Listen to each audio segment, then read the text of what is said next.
Hey guys, DC5 Brandon here. I got an update on my anti-gravity battery situation. I reported 2 or 3 weeks ago that I installed an anti-gravity battery.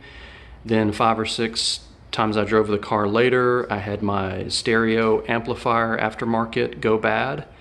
After turning on the headlights, well, I took the car into the shop and they took out the stereo amplifier and they ran some tests on it and confirmed that the amplifier was indeed a dead amplifier. They put a new replacement amplifier back in the car and tried to test it with the electrical systems in the car, including the headlights, and nothing went wrong. So it might have been a coincidence. Not really sure what happened. They're not sure what happened. I asked them, I said, what do you think happened?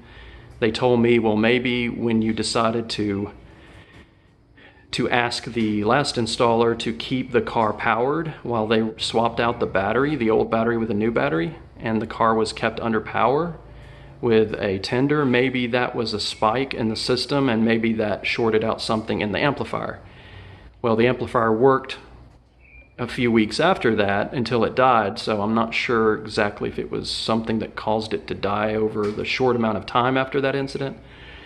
But maybe, I guess the lesson here is, if you're replacing a battery and you have some sensitive electronic equipment in the car, maybe don't attach it to an external power source while you're replacing the battery. Maybe just it's safer to disconnect the power altogether to the car when replacing a battery.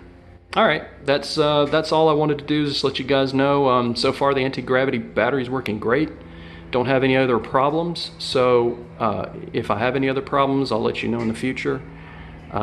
If there's something that goes wrong, I'll give you an update on the channel. All right, thanks, bye.